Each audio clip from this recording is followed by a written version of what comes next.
JD Vance, also sometimes known as Just Dance Vance, was speaking at a Make America Healthy Again rally with RFK Jr., and he really embarrassed himself, speaking in a bunch of vagaries, doing a bunch of sophistry in order to promote what RFK Jr. is doing and say, well, he's doing a great job, he's just asking questions, he's just unconventional, he's just special.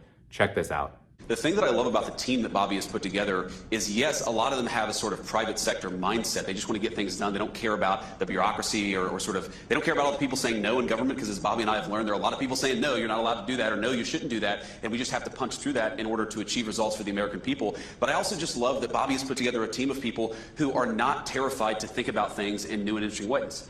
And if you think about what has been so broken about the public health bureaucracy in this country for years, for decades, generations even, it's that people think in incredibly conventional ways. And if you bring them a non-conventional idea, their automatic assumption is, no, we're not allowed to talk about that. Yeah, man, RFK Jr. is just introducing new ideas. He's just being bold. New ideas like drinking raw milk is good for you. New ideas like eating raw meat is good for you. That's terrible garbage. It's unhealthy, it's nonsense, and you know he just has to be vague in order to win on this. He can't actually touch on what those ideas are. He has to deliberately be vague and equivocate. Oh, you know, our opponents, they are against new ideas. Bobby here, he loves new ideas. He brings in all sorts of new ideas, and you know, he's not an old fuddy-duddy like the medical elites are. You know, they're a bunch of curmudgeons who hate new ideas. Do you want to tell us what those new ideas are? Do you want to tell us what the conventional ideas that you're so against are? He didn't define either of them. He's just relying on, oh, be against the mainstream, be against conventional wisdom bad. And then Vance asserted that RFK Jr. is just asking questions. Your team is willing to ask questions that people in government haven't been asking in a long time. And if you think about how unhealthy the American population has gotten over the past 20 or 30 years, you're not going to fix that problem unless you have people at the table who are asking different questions than the ones that were asked 20 years ago. Yeah, I mean, that's one of the interesting things about working with this president is that, you know, we're coming into these bureaucracies that have constructed these orthodoxies, and it's just a series of very narrow Overton windows. Absolutely. You're not allowed to bring the conversation Yes. out of that, or you get destroyed. That's right. And now we're working for a president who just takes a bulldozer to Overton windows and does, and like shocks us every day, and then we go, okay, well. Well, RFK Jr. is definitely right that President Trump is bulldozing the Overton window, but he's not exactly bulldozing it in a good or helpful way. Vance says that RFK Jr. is just asking questions.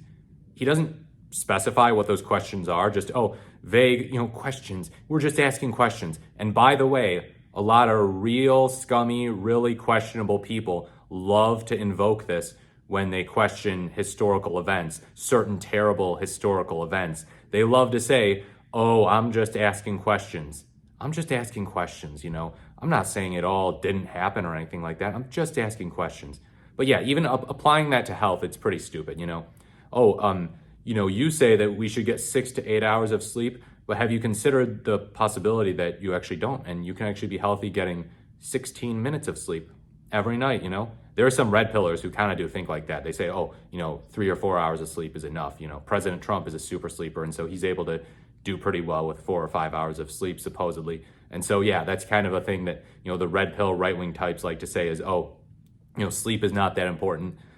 Conventional wisdom says that it is, and conventional wisdom is pretty much correct on this, by the way. But JD Vance doesn't even, he knows that a lot of conventional wisdom that RFK Jr.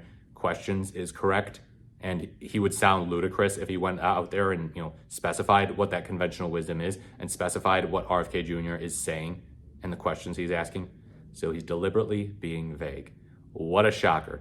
Just dance vague Vance. Let me know what you think in the comments below. Please like, comment, or subscribe to the channel. Thank you so much for watching. This is the more the merrier, and I look forward to speaking to you in my next video.